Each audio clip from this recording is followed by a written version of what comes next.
Hello, welcome to my second uh you know what, let me I forgot I need to hit the share button. Okay, hold share.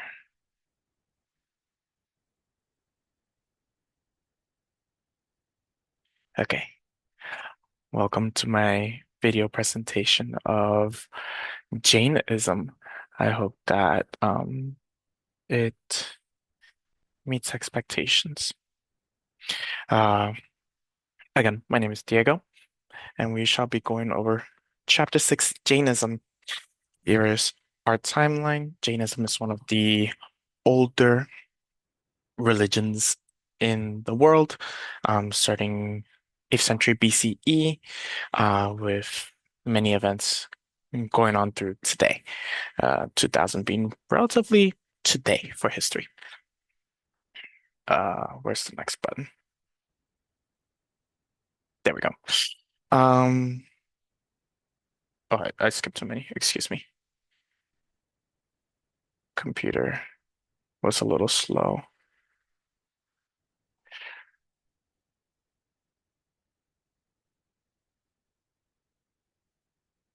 Oh, this is not the way that I wanted to go.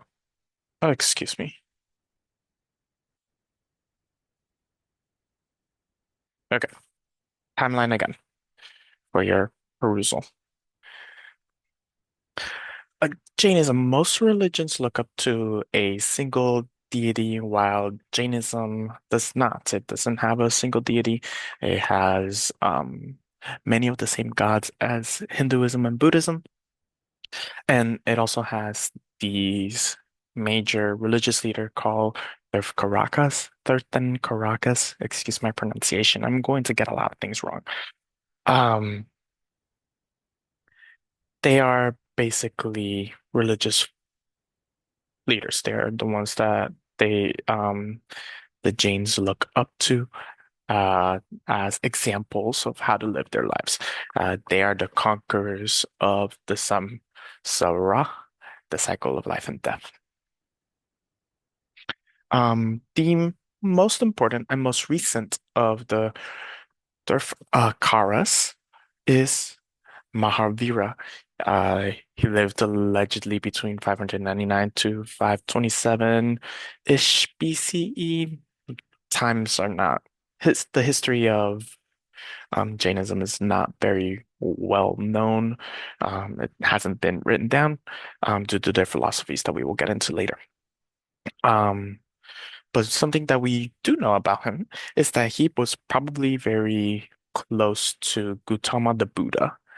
Um, Similarities are that they were both born of a ruling class, but Mahavira turned monk. He then later joined the followers of Parshva, the previous Tirthankara. He wandered around for 12 years, uh, naked, alone, starving in the woods. And on his 13th year of wandering around, he eventually reached enlightenment, their form of enlightenment, um, where he really embodied the main moral centerpieces of Jainism. Um, One of the philosophies of Jainism is it's a eternal religion. So there's a world cycle of no beginning or end. Time is thought of The being of time is thought of as a big circle where you go up and then you come back down. You go up and you come back down. There have been 24 Devkaras so far, with more to come with each cycle of the world. All of them are known by name and symbol. Some of them are provided below. Mahavira being a lion, Parshva being a serpent, Rishba being a bull, Nemi being a shell, and Mali, or um, known as a different name by a different sects of Jainism, known as a jar. Uh, as I said before, Jainism worships many of the Buddhist gods, but there are some differences. uh, such as personality traits or what they might do, what they stand for. Tirthankars are human, but deserve as much praise and admiration as God. Um, and we need many of them. There have been many of them because humans need constant redirecting spiritually. Um, as we leave, need to come back, and as we keep going back, we come back. So one of the main questions that Jainism tries to answer is, what can be done to break out of samsara? Um, So we have some ideals, and these ideals help us break out of samsara. Is ahimsa, which is basically nonviolence. They take it to an extreme, to the point where they limit the amount of water that they drink in fear of harming the microscopic beings that live in the water. Um, They also believe in non-absolutism, non-possessiveness, and these ideals, if we were to be absolute or we were to be possessive of our things. So non-absolutism being that we are open to perceiving a lot of um, different viewpoints, being very peaceful. Um, and if you were to be violent, if you were to be non-peaceful, if you were to be possessive and want things, that would diminish your karma. And karma is more thought of the intentions of actions rather than like, oh, do good things and good things come to you. It's more of believe in good thing in that you are doing things for good. Jainism's cosmetology, in order for you to understand most of these philosophies, you have to know what they think the world is. So time is cyclical, as I said before. There are times of prosperity and times of deprivation, I called it. Um, so if we go back to our circle metaphor, as time rises up and the world passes through these 12 spokes of time, things get better and better and better. And then at this point, things are the best that they can ever be, and they will continue to go down. And then as we go downwards in our time, once we get here, it's the worst that it can be. And then we get better and better and better, better. So there's the six stages of good, six ages of bad that last about 21,000 years. Um, and according to Jainism, we cannot achieve Kaivalya, which is their enlightenment, while in the ages of bad. To our right, we have an example of Loka, which is the universe, which is fast but finite. So they measure it in ropes, which is about a light year. So the textbook said that it would take a god traveling at the speed of light about 7 or 14, I think it was 7 years to travel the entirety of Loka. Um, in Jainism, we live in the middle realm, which is around the belt of um of Loka. And within the separate land is Mahavideha, which is where all of the um Tirthankaras live. Below the middle realm is hell, and above the middle realm is heaven. Um, and then all is temporary. Everybody, no matter which realm you live in, no matter where you are, uh, you when you die, you will be reincarnated into wherever your karma deems you fit. More about their teachings, everything is either jiva or ajiva, meaning it has a soul and is alive, or it is not alive. And then they break down things that are being not alive even more into motion, rest, atoms, and space. Everything is together but separate. So as we delve deeper into this, we will discuss how the living soul of beings are separate from their ajiva or their non-living bodies, in that they are intertwined, but they're 100% different. And the textbook says that one of the things that the living soul interacts with our non-living bodies, and it is the soul's will that moves our bodies. But the soul and the body are not the same, and we are not together.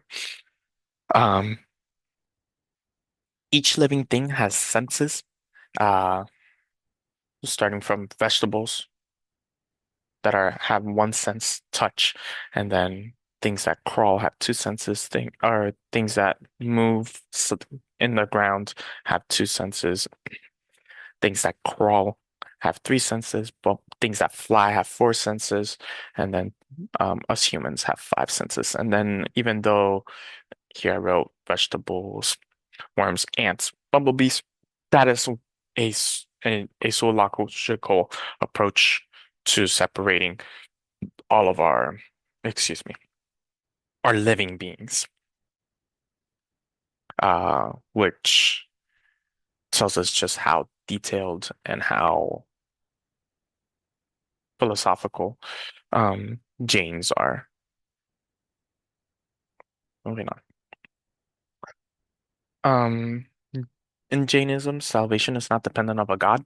So even though there are many gods in Jainism, you cannot pray or praise a god for salvation. It is your karma, what dirties and weighs down your soul, that tells us that determines how you revive and if you are to escape samsara. And in order for you to escape samsara, you must have omniscience, omniscience, knowledge of everything. And in achieving the knowledge of everything, you will then achieve full understanding and fully purify your soul. Um, so Mahavira being the last of and most recent of our Jiras of our Tirtharakas, uh, he he had several disciples. Um, he followed the Jainism established by Parshva. He and of his 12 disciples, his last disciple was the last one to achieve Kevala and escape samsara. Um, came about during India's end of the Vedic period.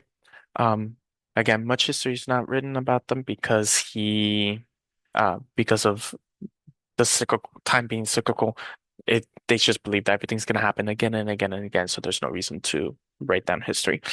Um, then we have in this time of India's end of the Vedic period, Muslim rule came about in 1192. They were unfriendly to begin with the with Jains.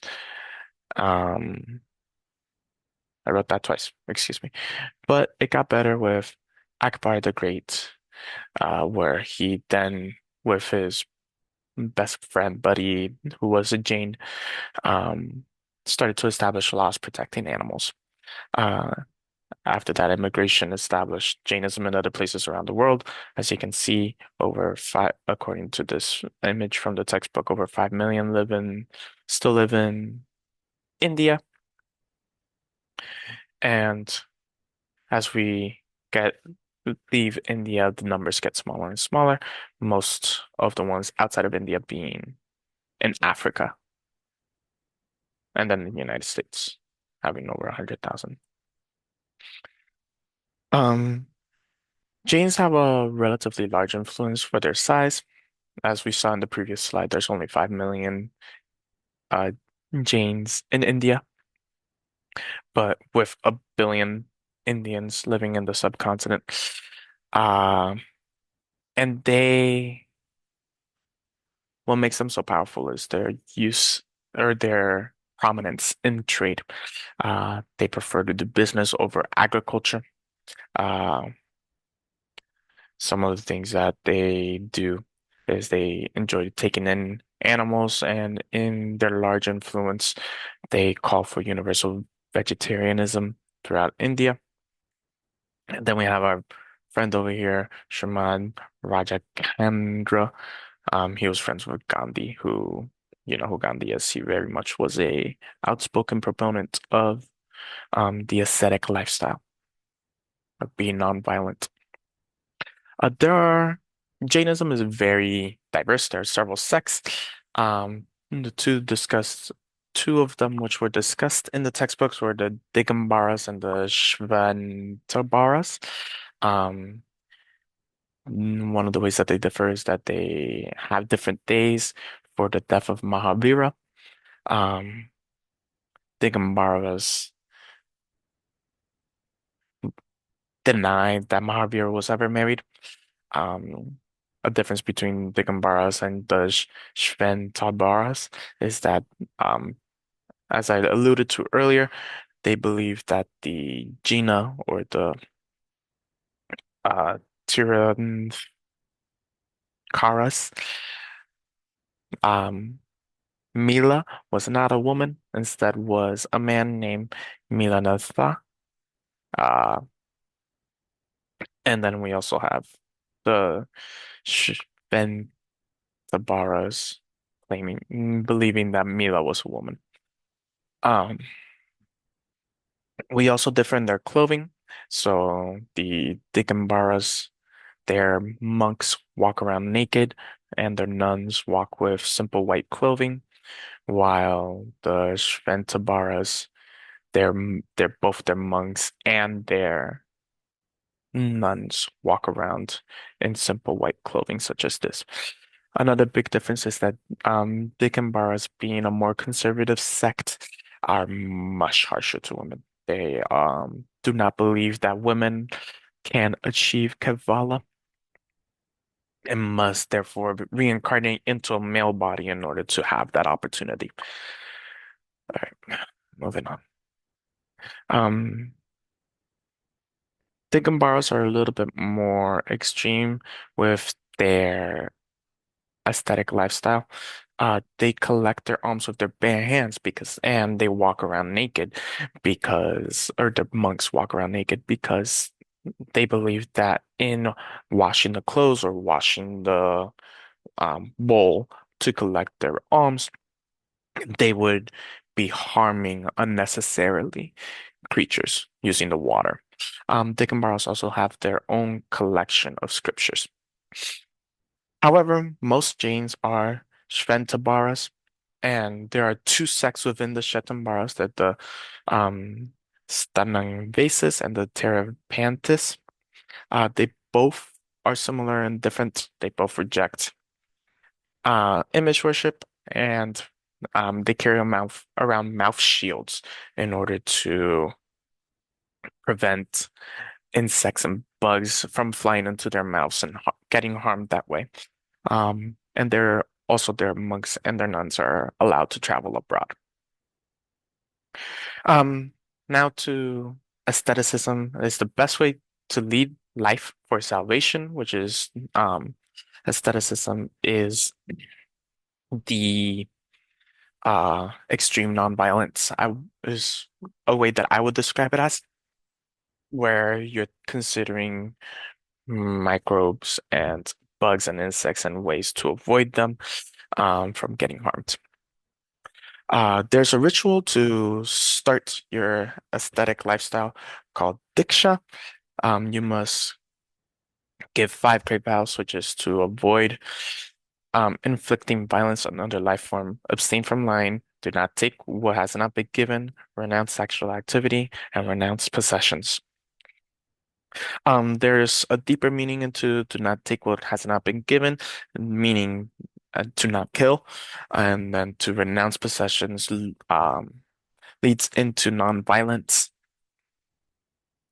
which if you do not own anything, then you are not likely to act out of passion and hurt people for having done something to your belongings.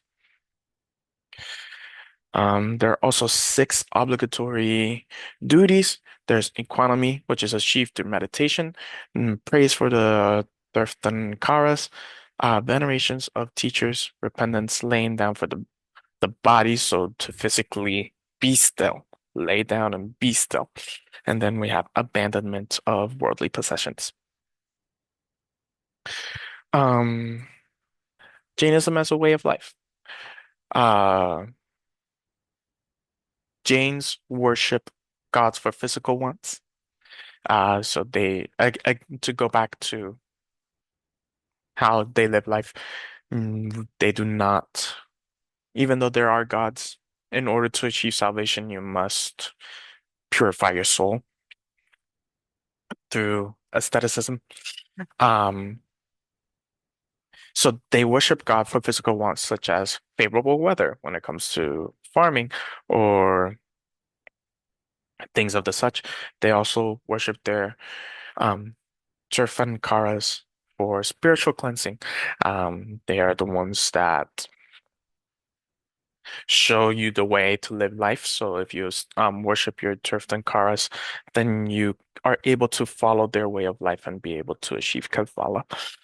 There's, however, a sense of community. So as you are going through, what's the word for it again? I'm sorry.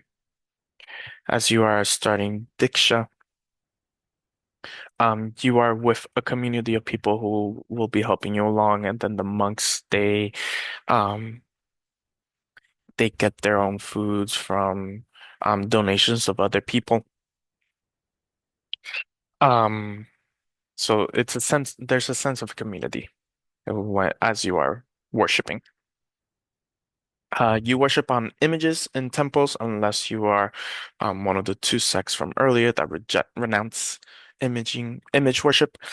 There are sacred mountains where you may worship, and it is usually one must take a pilgrimage up to these sacred mountains. So, rituals of Jainism, the pilgrimage to a sacred mountain, which is done usually at great expense because you must go out of your way to travel. You have to get the money for it. You have to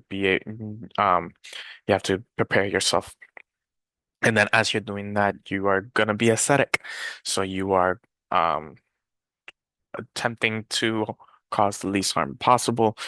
You are fasting because fasting is the best way to not cause harm because you're not eating anything, you're not harming anything, you're not drinking as much, you're drinking as little water as possible, you're not harming um, the microbiomes or the microbes that are living within the water.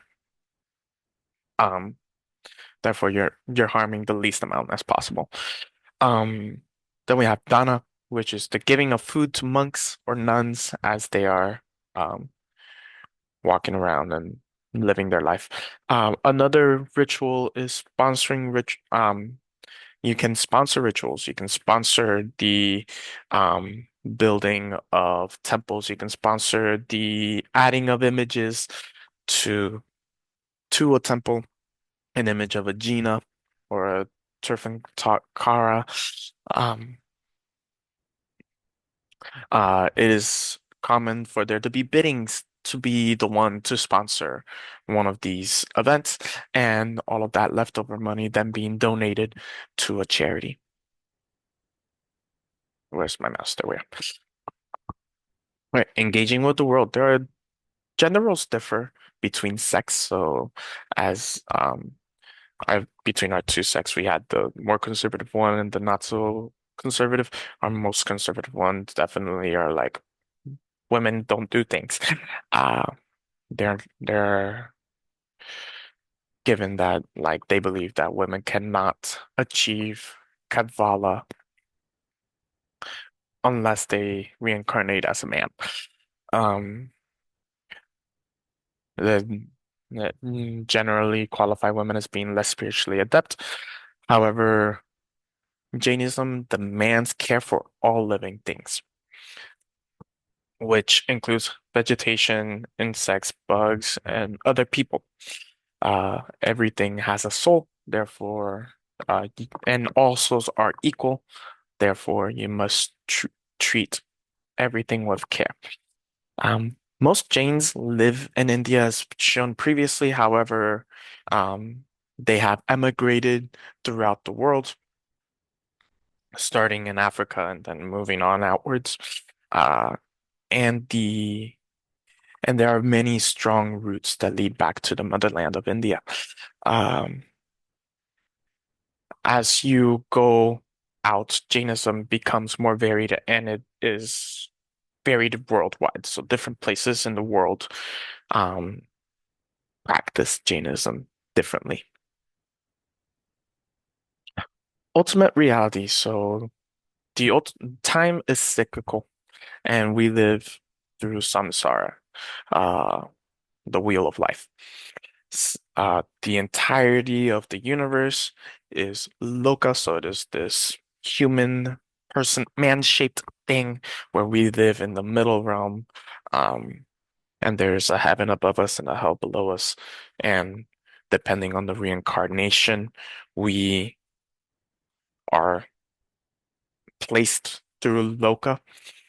Um, there is a insignificance of deities where us it appears outside in that Jainism is atheistic, but it is not. It's transtheistic because there are deities, it's just there's no need for them.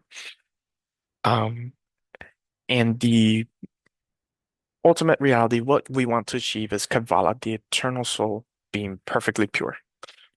That is where we finally achieve. We are able to escape samsara and live purely. Um, how should we live in this world? The main thing of Jainism is non-violence to an extreme, I would argue. It is exemplified by Mahibara and all of the other jinas, and it is our bodily matter that impurifies and weighs down our souls, that bring us karma. And us having a physical body makes us impure. Uh, what is our ultimate purpose? Our ultimate purpose is to become pure. We must achieve samsara through non-violence of every living thing and every non-living thing as well. We must be conscientious of uh, not causing any harm.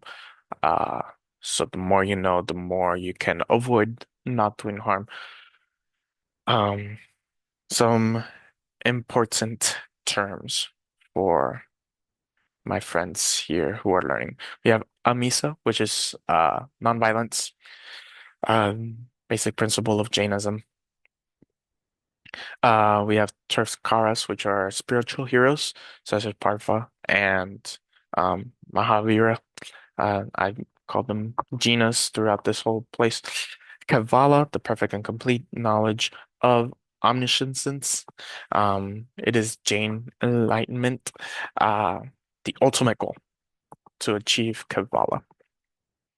We have karma, which is the uh, action and consequences of the action is the intention behind the actions as well. And then we have Jinas, who is the title of those who have conquered samsara, the last being one of uh, Mahivara's disciples. I think his name was Jumba. Okay, personal reflection. I thought that this is a very unique religion, uh, and I can understand its cycle of good and bad. I have been saying completely independently that it seems that socially we as a society swing back and forth between conservatism and um, libertism or just on viewpoints of things. So like if we let's say we try to discuss politically, or when it comes to um we might take things to one extreme and then it starts to calm down, and then we start taking things to a different extreme and then starts to calm down. Um, at my schools, where I work, you hear stories of, as I was in college, you heard stories of these parents that were like overbearing onto um their teachers and this and that and the other, and they were just being way too much. And as I started to work, or I noticed that there aren't that many overbearing parents, and then it's gonna swing over to the point of, oh, these parents don't give a crap at all, and it's impossible to even reach out to them. Then we're gonna swing back that way, or the viewpoint of customer service, where before, like people that worked in food, it was you serve me, I can, if even the smallest inconvenience happens, I will treat you like crap because this is all your fault, and now my life is ruined. And now people are starting to be a little bit more submissive in a way, where they're much more forgiving. And it's like, it's okay, it's a tough job, I get it. Here's $300 as a tip. And then eventually it's gonna swing back this way and back that way. Something that I find about Jainism is the extremism of the aesthetic life is a lot. It's a lot. It's a lot. It's a lot. Um, I personally do not. I think that that's going too far. Like, I understand, um, being vegetarian so that way you don't harm animals, or being conscientious of not being wasteful with food or water or your belongings. So if you are trying to encourage reducing use and re reusing things that you have, completely understandable. But to the point of covering your mouth so you don't accidentally hurt any bugs, or avoiding drinking water, or fasting uh, in order to cause the least harm possible, that's extreme. There was a mo part of the textbook explained that the ideal way to die is through fasting. Um, because as you fast, do not have the passion and um, the malintent to actually kill yourself. So you're not starving yourself to death. You're just fasting until death, which is unique, I think is the best way to put it. All right. Thank you so much for listening to me ramble on about Jainism. I hope you have a wonderful rest of your day.